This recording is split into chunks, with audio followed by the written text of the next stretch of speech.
memprediksi perekonomian Indonesia akan membaik seiring keberhasilan negeri ini mengatasi pandemi. Banyak orang yang berkeinginan membuka usaha baru atau usaha sampingan. Tapi apakah semudah itu membuka usaha? Apalagi setelah 2 tahun lalu perekonomian kita berantakan. Bersama saya Brenda Andrina, inilah Infonomik.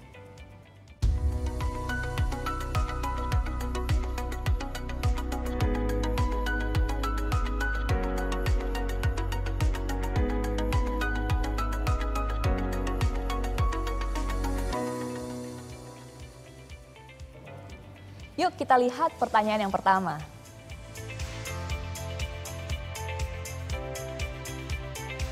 Ini bisa disesuaikan dengan kondisi ekonomi ya.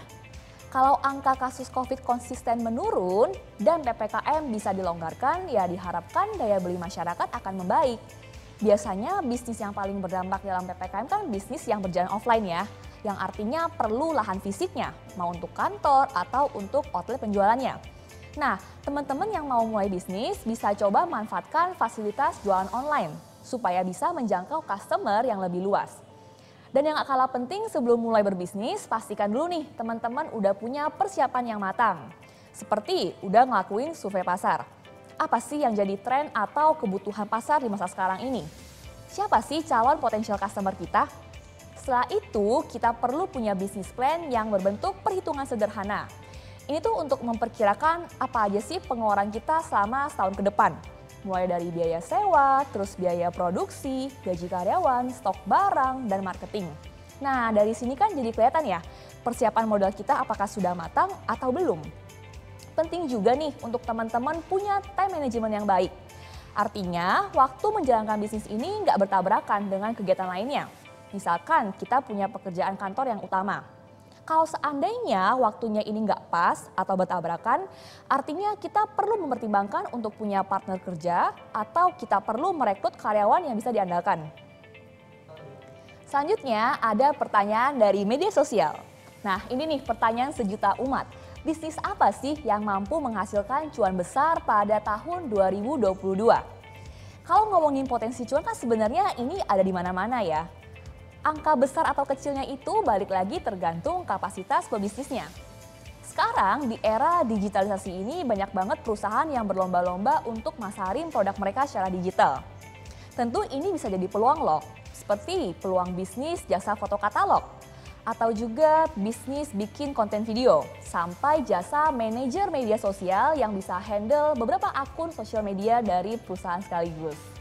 Nah, kesadaran masyarakat terhadap pentingnya kesehatan juga kita bisa lihat meningkat ya. Bisnis produk kesehatan bisa dijadikan opsi, seperti catering sehat, vitamin atau suplemen, atau jasa personal trainer. Dan masih banyak contoh lainnya. Kalau kita lihat bisnis makanan dan bisnis minuman ini juga sebenarnya nggak pernah sepi. Setiap tahun selalu ada kreasi baru. Dulu nih sebelum pandemi ramai banget kan dibuka outlet minuman boba. Nah, tahun ini ramai dengan kreasi croffle, perpaduan croissant dan waffle. Tapi ingat, di setiap potensi cuan ada juga resiko di baliknya. Jangan karena kita ngelihat toko sebelah untungnya banyak, kita jadi ikut-ikutan berbisnis dengan berhutang tanpa kita punya persiapan yang matang. Berbisnislah sesuai dengan keterampilan dan pengetahuan kita dengan resiko yang juga terukur. Masih ada lagi nih dari media sosial, apa yang harus dipersiapkan untuk memulai bisnis kuliner. Nah teman-teman bisa pahami dulu nih pasar yang kita tuju. Karena dari situlah kita bisa menentukan jenis kuliner apa sih yang mau kita tawarkan. Misal nih aku ambil contoh, karena perbedaan lokasi dan perbedaan demografi, jenis olahan ayam yang kita tawarkan bisa berbeda loh. Dan ini juga akan mempengaruhi kisaran harga yang kita tawarkan juga. Walaupun kan sebenarnya ayam ini adalah makanan sejuta umat. Tapi alangkah lebih baik kalau olahan ayam yang kita tawarkan ini punya ciri khas rasa tersendiri. Kalau produknya oke, tentu kita akan percaya diri untuk memasarkan produk. Bisa dimulai dengan promosi ke orang-orang terdekat, sampai menggunakan jasa iklan di media sosial. Dan yang gak kalah penting tuh kita pastiin juga nih, suplai bahan pokok kuliner ini lancar, dengan kualitas yang juga konsisten. Supaya kepuasan konsumen dan citra bisnis kuliner kita tuh bakal tetap terjaga.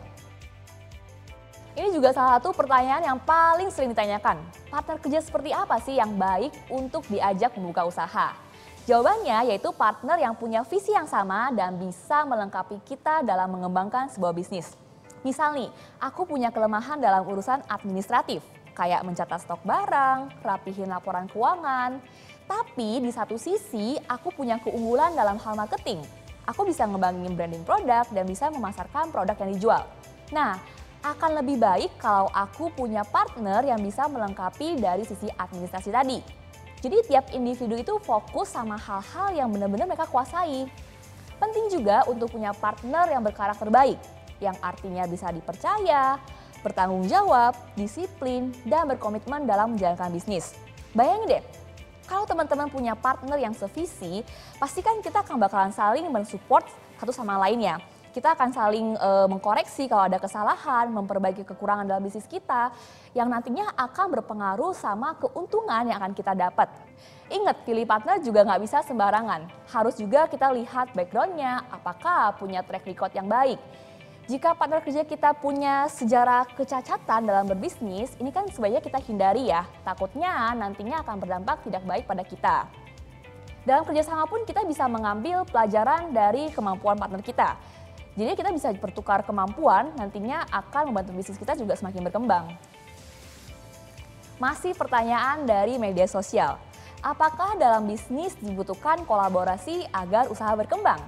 Yes, aku percaya kolaborasi itu menyenangkan loh. Karena kita jadi bisa ketemu orang baru dan belajar hal baru. Yang nantinya bisa bantu kita untuk menghasilkan ide-ide cemerlang lainnya. Dengan melakukan kolaborasi dan networking, gak cuma untuk exposure ke pasar yang lebih luas. Tapi networking ini juga membantu kita punya pemahaman yang lebih luas, terutama di bidang-bidang lain. Yang mungkin bisa jadi referensi dalam pengambilan keputusan bisnis kita.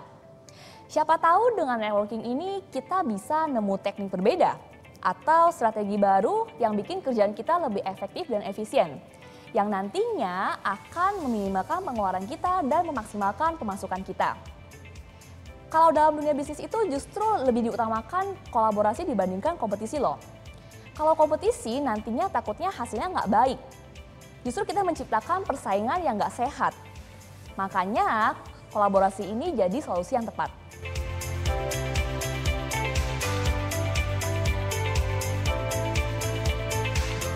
Untuk memilih pekerjaan yang tepat, ada beberapa faktor yang perlu kita pertimbangkan. Aku punya 3 hal yang selalu dipertimbangkan. Pertama nih, dari sisi benefit. Benefit apa sih yang dikasih sama perusahaan? Biasanya kan kalau kita ngomongin benefit ini berupa gaji, bonus, atau medical benefit. Yang kedua, pertimbangan aku adalah dari sisi jenjang karirnya. Apakah aku bisa belajar banyak di kantor ini? Apakah aku punya mentor? Dan apakah di kantor ini punya jenjang karir yang sehat? Dan pertimbangan yang ketiga dari sisi lingkungan kerja. Apakah dekat dengan tempat tinggal? Apakah teman-teman kerjaku suportif? Dan apakah perusahaan ini benar-benar care sama perkembangan karyawannya? Nah, dari 3 pertimbangan tadi minimal ada 2 lah yang checklist. Biasanya di tiap fase umur kita tuh punya pertimbangan yang berbeda. Mungkin kalau untuk teman-teman yang fresh graduate akan lebih memilih jenjang karir. Karena mereka masih mau di tahap yang butuh asupan ilmu dan masih butuh pembentukan karakter. Sementara untuk karyawan yang lebih senior, mungkin mereka lebih mengutamakan benefit gaji yang tinggi dan stabil, yang nantinya bisa mereka gunakan untuk mencukupi kebutuhan keluarganya. Selanjutnya, yuk kita dengerin pertanyaan dari video call kali ini. Hampir 2 tahun ini kan kita nggak bisa kemana-mana nih, terus sekarang pandemi udah mulai landai, tempat wisata juga banyak yang udah buka. Boleh nggak sih kita pergi ke luar kota atau ke luar negeri di dalam kondisi sekarang ini? Terus gimana cara ngatur keuangan biar kita bisa tetap pelesiran? Boleh dong traveling, tergantung dari kebijakan di masing-masing daerah ya. Kalau traveling ke luar negeri, setauku belum banyak negara yang udah open border. Biasanya yang domestik alias dalam negeri lebih longgar dan mulai open buat wisatawan.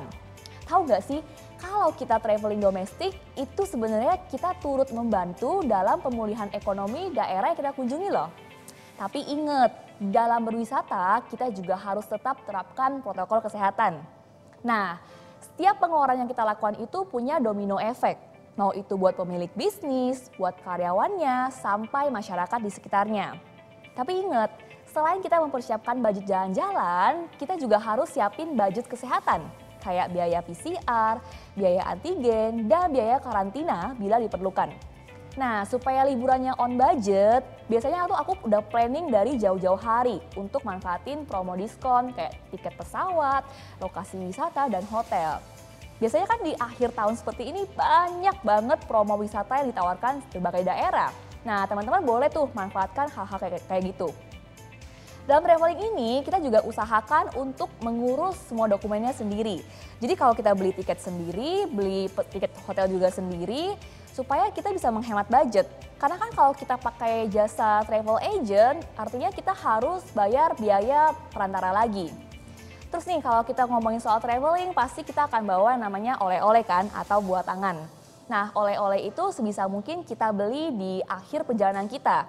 Ini juga ngebantu kita supaya latihan gimana cara mengelola uang dengan baik loh. Gimana kita menyisihkan uang sampai akhirnya di akhir perjalanan kita masih punya uang untuk beli oleh-oleh. Kak Brenda, zaman sekarang banyak sekali usaha franchise nih. Kebetulan saya ada sedikit uang lebih dan tertarik banget bergabung. Dengan usaha franchise, kayaknya kok menguntungkan ya. Gimana sih memilih usaha franchise yang baik? Terima kasih. Biasanya bisnis franchise ini populer karena udah punya gambaran modal yang pasti. Jadi kita nggak perlu pusing lagi nih ngebangun usaha dari nol. Tapi ingat, bukan berarti usaha ini bebas dari resiko rugi ya. Tetap aja ada beberapa pertimbangan yang perlu teman-teman pikirkan. Misalkan, apakah kita benar-benar paham dengan bisnis franchise yang ditawarkan? Dan apakah usaha ini punya pasar yang stabil? Kan sayang ya kalau misalkan usaha ini cuma laku musiman. Sebelum kita pilih franchise, kita juga perlu pastiin apakah reputasi perusahaannya baik. Dan apakah mereka punya media sosial yang kredibel. Harus kita cek juga nih, apakah merek dagang bisnis tersebut sudah terdaftar atau belum. Ini bisa kita cek lewat situs Direktorat Jenderal Kekayaan Intelektual. Terus nih, biasanya kan di awal kita akan dikasih data proyeksi keuangan ya. Kita juga bisa lihat loh, apakah asumsi perhitungan mereka masuk akal. Jangan lupa untuk baca isi kontrak dengan teliti. Jangan sampai kita melewatkan hal-hal kecil yang bisa merugikan kita di kemudian hari. Jangan pernah takut jika ingin berbisnis atau membuka usaha baru. Yang penting kita udah persiapkan segala kebutuhannya. Mulai dari mempelajari bisnisnya, melengkapi dokumen yang dibutuhkan, dan yang gak kalah penting, gimana sih caranya supaya bisnis ini bisa bertahan lama. Saya Brenda Andrina, terima kasih sudah menyaksikan Infonomik hari ini. Sampai jumpa!